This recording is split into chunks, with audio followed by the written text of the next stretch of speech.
kay lalaki ng mga gusali, at kay gaganda ng mga batong ginamit dito. Sumagot si Jesus, nakikita mo ba ang naglalakihang gusaling yan? Wala riyang matitirang magkapatong na bato. Ang lahat ay iguguho. Habang nakaupo si Jesus sa bundok ng mga Olibo sa tapat ng templo, palihim siyang tinanong nina Pedro, Santiago, Juan at Andres. Kailan po ba mangyayari ang mga bagay na yun? At ano po ang palatandaan na malapit ng maganap yun? Sinabi sa kanila ni Jesus, mag-ingat kayo upang huwag kayong malinlang ninuman. Maraming lilitaw at magpapanggap na sila ang Mesyas, at ililigaw nila ang marami. Huwag kayong mababalisa kung makabalita kayo ng mga labanan at mga digmaan. Dapat mangyari ang mga yon, ngunit hindi pa yon ang wakas.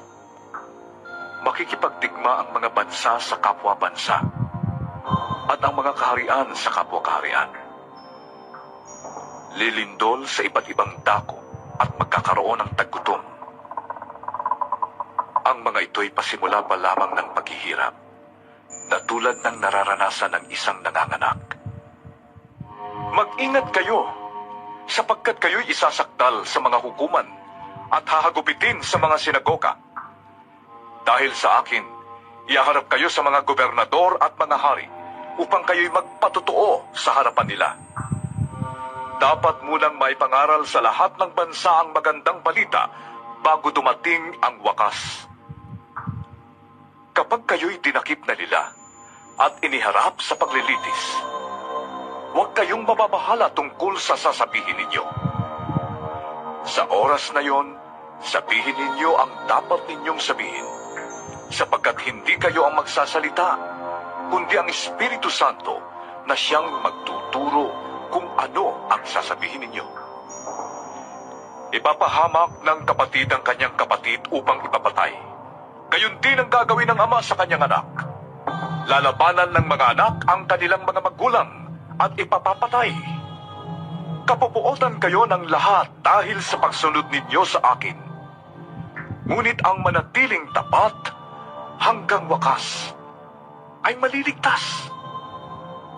Kapag nakita na ninyo sa dakong di dapat niyang kalagyan ang kasuklam-suklam na kalapastanganan, unawain ito ng bumabasa. Ang mga nasa Judea ay dapat nang tumakas papuntang kabundukan.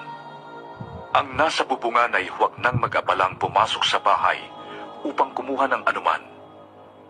At ang nasa bukid ay huwag nang umuwi pa upang kumuha ng balabal.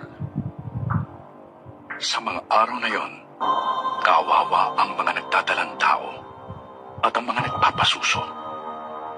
Ipanalangin ninyong huwag mangyari ang mga ito sa panahon ng taglamig. Sapagkat sa panahong yon, ang mga tao ay magdaranas ng matinding paghihirap na hindi pa nararanasan mula ng likhain ng Diyos ang sanlibutan, at hindi na muling mararanasan pa kahit kailan. Kung hindi pa iikliin ng Panginoon ang panahong yon, ay walang maliligtas.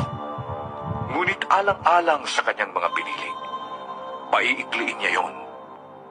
Kung may magsabi sa inyo, narito ang Mesyas, o kaya'y naroon siya, huwag kayong maniniwala, sapagkat may mga magpapanggap na Mesyas at may mga magpapanggap na propeta. Magpapakita sila ng mga tanda at mga himala upang iligaw, kung maaari, pati ang mga hinirang ng Diyos. Kaya't mag-ingat kayo. Bago pa mangyari, ay sinasabi ko na sa inyo ang lahat. Pagkatapos ng mga kapighatiang yon, magdidilim ang araw. Hindi magliliwanag ang buwan. Malalaglag mula sa langit ang mga bituin at magugulo ang mga kapangyarihan sa kalawakan. Makikita ng lahat ang anak ng tao na dumarating, na nakasakay sa alapaap at may dakilang kapangyarihan at karangalan. Susuguin niya ang kanyang mga anghel sa 4 na sulok ng daigdig upang tipunin ang mga ito ang mga hinirang ng Diyos. Unawain ninyo ang aral mula sa puno ng igos. Kapag magulang na ang mga sanga nito at nagkakadahon na, alam ninyong malapit na ang tag-araw. Gayon din naman, kapag nakita ninyong nangyayari na ang mga bagay na ito, malalaman ninyong malapit na ang kanyang pagdating. Siya'y paparating na. Tandaan ninyo, magaganap ang lahat ng ito bago mamatay ang mga taong nabubuhay ngayon. Mawawala ang langit at ang lupa, ngunit hindi ang aking salita. Ngunit, walang nakakaalam ng araw ni oras na yon. Kahit ang mga anghel sa langit o ang anak man, ang Ama lamang ang nakakaalam yon. Magbantay kayo at maging handa dahil hindi ninyo alam kung kailan ito mangyayari. Ang katulad nito'y isang taong maglalakbay sa malayo. Iniwan niya ang kanyang tahanan sa pamamahala ng kanyang mga utusan. Binigyan niya ang bawat isa ng kanya-kanyang gawain at inutusan niya ang tanod na magbantay. Gayon din naman, magbantay kayong lagi dahil hindi ninyo alam kung kailan darating ang Panginoon ng sambahayan. Maaaring sa takip-silim, sa ating gabi, sa madaling araw, o kaya'y sa umaga. Baka siya'y biglang dumating at marat ng kayong natutulog. Ang sinasabi ko sa inyo'y sinasabi ko sa lahat. Maging handa kayo.